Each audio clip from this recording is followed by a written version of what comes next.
Ma question s'adresse à Monsieur Thomas Gassillou, qui est donc député du Rhône. Monsieur le député, on a vu à Vivatech un cataclysme et un tremblement de terre du numérique et des générations où se mixaient Bernard Arnault, le président Macron, les VIP des grands groupes sans cravate, et puis les aînés de nos enfants amis en t-shirt dans des stands de start-up. La révolution numérique est donc en marche sous la poussée de l'innovation. La France s'organise dans sa défense en termes de cybersécurité. Le mois dernier encore, la DGSI a créé son département cyber, CROT, et de son département cyber.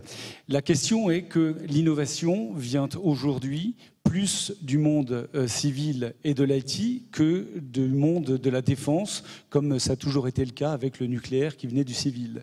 Ma question est que des modes opératoires doivent aujourd'hui se réinventer avec les gens que nous représentons aujourd'hui, des PME de l'IT et du civil. Et je voulais savoir, dans le prolongement de votre mission que vous faites sur la rénovation de la numérisation des armées, est-ce que vous avez prévu de revoir ces modes opératoires pour inclure toutes les entreprises que nous représentons ici ce soir? Merci Xavier. La parole est à Monsieur Thomas Gassillou, député du Rhône.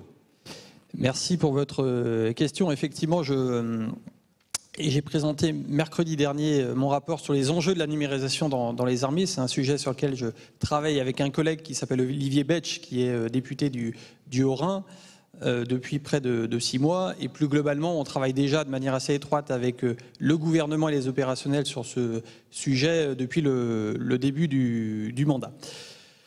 Le premier point qui me semble important dans ce que vous dites, c'est la prise de conscience que finalement le numérique aujourd'hui, c'est un enjeu majeur de souveraineté et c'est une révolution profonde dans la manière d'exercer notre souveraineté. C'est finalement une révolution à la hauteur de celle qui a été induite par l'apparition du fer, historiquement, pour les armes, de la poudre et plus récemment de l'atome. C'est une nouvelle manière totalement différente de s'organiser et bien entendu, le ministère de la Défense et les armées doivent être en mesure d'évoluer.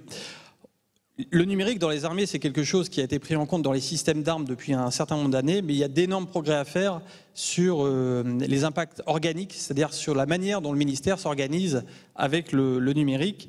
Et pour répondre à votre question, il y a plusieurs choses qui sont en cours. C'est une réorganisation en interne de la manière dont on fonctionne et des personnes qu'on est aussi en mesure d'embaucher nous-mêmes pour arbitrer entre le faire et le faire faire. On a embauché par exemple des data scientists, c'est assez nouveau.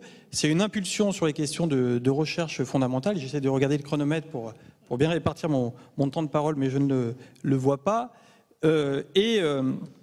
Pour en venir directement au fait, c'est aussi une nouvelle manière d'acheter sur le sujet du numérique. Le ministère de la Défense investit près de 2 milliards d'euros par an sur des achats numériques et c'est une ouverture qu'on veut beaucoup plus grande aux PME. Et comme vous l'avez dit, notre souveraineté en matière numérique, elle repose aussi sur la puissance de notre écosystème. Donc le ministère de la Défense va beaucoup plus s'impliquer pour faire émerger des startups, des PME au travers de sa politique d'achat, mais aussi au travers d'un fonds d'investissement, DefInvest, qui a pris une première participation il y a quelques semaines.